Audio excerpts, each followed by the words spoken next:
बच्चों, कैसे हैं आप सभी? मैं आशा करती हूँ सभी लोग स्वस्थ और प्रसन्न होंगे।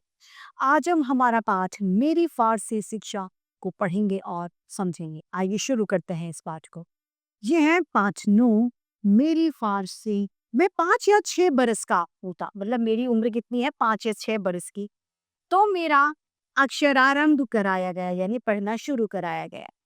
उस समय की प्रचलित प्रथा, यानी जो प्रथा चल रही थी, प्रचलित यानी चलने वाली प्रथा के अनुसार मौलवी साहब ने बिस्मिल्लाह के साथ मेरा अक्षरारंभ कराया, यानी अक्षर लिखना शुरू कराया। जिस दिन अक्षरारंभ हुआ था उस दिन सबको मिठाई बांटी गई। जिस दिन मैं मतलब पढ़ने शुरू हुआ उस दिन सबको मिठाई बांटी। हम 3 विद्यार्थियों को मौलवी साहब को सुपुर्द कर दिया गया, यानी सौंप दिया गया। सुपुर्द करना यानी सौंप दिया गया। एक मैं और 2 मेरे कुटुंब यानी परिवार के चचेरे भाई। हम तीनों में यमुना प्रसाद जी सबसे बड़े थे। वे ही हम सबके लीडर थे, यानी नेता हमारे वो थे। वो हमेशा खेल और शैतानियों में सबसे आगे रहते थे। उनके एक चाचा, जो मेरे भी चाचा थे, बड़े मजाक पसंद थे, यानी उन्हें मजाक करना अच्छा लगता था। मेरे पिताजी के भाई होने के कारण उनमें पिताजी के कई गुण थे। उन्हें घोड़े की सवारी बहुत अच्छी लगती थी, माती यानी अच्छी लगती थी, और बंदूक व गुलेल चलाना, गुलेल एक तरीके की निशानेबाजी वाली वस्तु होती है जिससे निशाना लगाया जाता है, वो अच्छी लगती थी। वे फारसी के ज्ञाता थे, यानी वो फारसी भाषा के जानकार थे। शतरंज भी अच्छी तरह से खेलते थे। जो मौलवी साहब हमें पढ़ाने आए थे, वे बड़े विचित्र आदमी थे, बड़े अजीब आदमी थे। बलदेव चाचा के मंत्रे चाचा के लिए मौलवी साहब एक उपयोगी साधक बन गए थे। उपयोगी यानी काम में आने वाले, सुलभ। चाचा मौलवी साहब को तरह तरह की बातें सुनाते और उनसे बढ़ा चढ़ाकर बातें करते हुए कहलाते लेते कि मौलवी साहब हर काम जानते हैं और कर सकते हैं। मौलवी साहब इस बात का भी दावा करते थे कि वे शतरंज खेलना बहुत अच्छे से जानते हैं, लेकिन मैंने उन्हें बलदेव चाचा से जीतते हुए कभी नहीं देखा। वे हमेशा शतरंज में हार जाते थे। हम सब बच्चे बड़े कौतूहल से इन मजाकों को देखते थे, परंतु हम सब के लिए बड़ी मुश्किल थी। कोई भी हंसता हुआ, कोई भी हंसने का मौका यानी अवसर आए तो मौलवी साहब के सामने हमारे लिए हंसना मुश्किल हुआ करता था। एक दिन की बात है, बलदेव चाचा ने मौलवी साहब को बताया कि बाग में बंदर आ गया है और बंदरों को गुलेल मारकर भगाया जा सकता है। बस इतना सुनता था कि मौलवी साहब ने अपनी तारीफ यानी अपनी प्रशंसा करने के पुल बांध दिए। वे बोले, गुलेल चलाने में वे माहिर है, यानी उन्हें बहुत अच्छे से गुलेल चलानी आती है। बलदेव चाचा समझ गए, परंतु फिर भी मजाक के लिए वे उन्हें बाग में ले गए। गुलेल और गोली मौलवी साहब के हाथ में देकर चाचा बोले, खूब खींचकर बंदर को मारिए। मौलवी साहब ने देखना चाहा कि बंदर की को चोट कैसे लगती है और खींचकर गोली बंदर को मारी। उसी समय उनके बाएं हाथ के अंगूठे से तर-तर खून टपकने लगा और चोट के दर्द से वे सहम गए, क्योंकि गोली बंदर की बजाय उन्होंने अपने स्वयं को ही मार ली थी। एक दिन हम सब लोग शाम के समय टहलने के लिए निकले थे, यानी घूमने के लिए निकले। उस समय चाचा बलदेव और मौलवी साहब भी हमारे साथ थे। हम सब चल रहे थे कि तभी एक सांड आ गया। सबने कहा, यह सांड लोगों को मारता है। यह बात सुनकर हम सब रुक गए, लेकिन मौलवी साहब कहाँ डरने वाले थे। वो अपनी बहादुरी का बखान यानी अपनी बहादुरी का प्रशंसा करने को बेखौफ बिना डर के आगे बढ़े। तभी सांड ने उन्हें सींगों से उठाकर पटक दिया। कुछ दिन बीत जाने के बाद बलदेव चाचा ने मौलवी साहब को बंदूक चलाने की शिक्षा देनी चाही, लेकिन इस बात को मानना कि कोई काम वे नहीं जानते, ये उनकी शान के खिलाफ यानी विरुद्ध था। इसीलिए उन्होंने साफ साफ शब्दों में कह दिया कि वे अच्छे निशाना लगा सकते हैं। इतना कहकर उन्होंने बंदूक उठाई और चल दिए।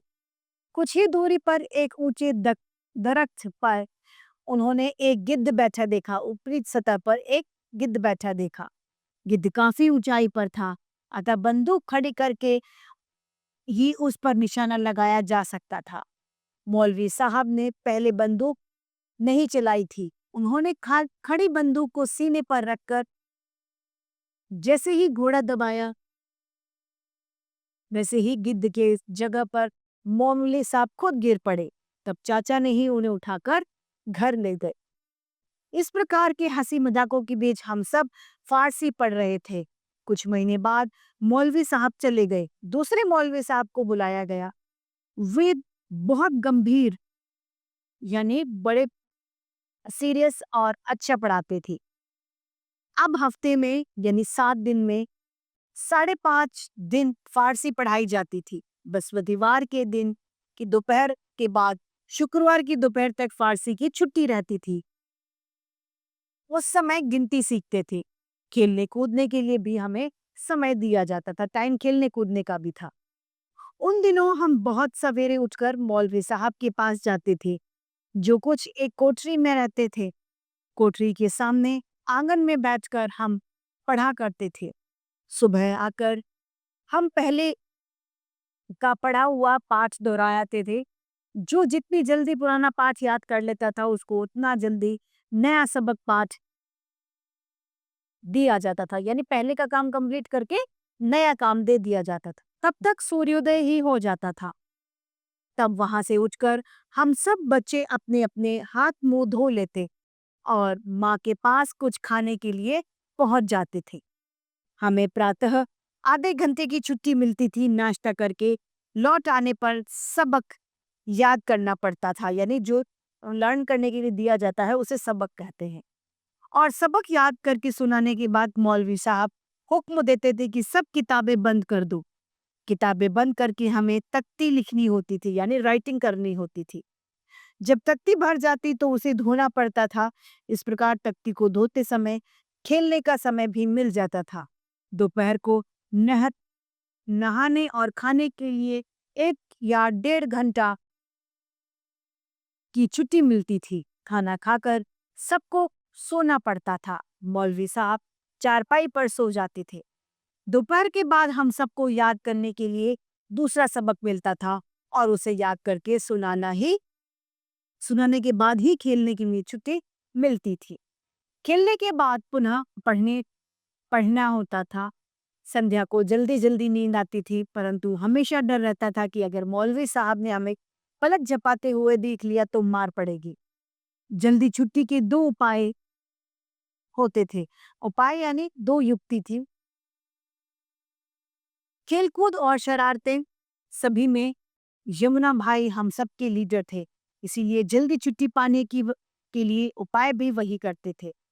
हमारे पढ़ने के लिए तेल का दिया जलाया जाता था। उसकी रोशनी यानी लाइट में हम पढ़ते थे। यमुना भाई रेत की छोटी सी पोटली बनाते और चुपचाप छुपाकर उस दिए में रख देते थे। रेत की पोटली यानी थैली जो होती थी, वो तेल को सूख लेती थी और दिया बुझने पर आ जाता था। दिया जल्दी बंद हो जाता था। यह देखकर मौलवी साहब दाई पर गुस्सा होते और दिए में तेल कम क्यों डाला ये कहा करते थे। फिर मजबूरी में उन्हें हम बच्चों को किताबें बंद करने के लिए कहना ही पड़ता था। अब जब रोशनी ही नहीं, लाइट ही नहीं, तो कैसे बच्चे पढ़ पाएंगे। पढ़ाई का क्रम ऐसे ही चलता रहा और जो कुछ फारसी का ज्ञान हुआ उन्हीं मौलवी साहब ने दिया। अब हम सब भी मौलवी साहब को प्यार करने लगे थे। कुछ समय बाद अंग्रेजी पढ़ने के लिए घर छोड़कर छपरा जाना पड़ा। मौलवी साहब से बिछड़े यानी उनसे अलग हुए तो बहुत दुख हुआ और शायद मौलवी साहब को भी हमारे जाने का बहुत दुख हुआ। इस पाठ की रचयिता है डॉक्टर राजेंद्र प्रसाद। ये उनकी एक आत्मकथा से लिया गया पाठ है। इसी के साथ समाप्ति होती है और उम्मीद करती हूँ सभी को समझ में आया होगा।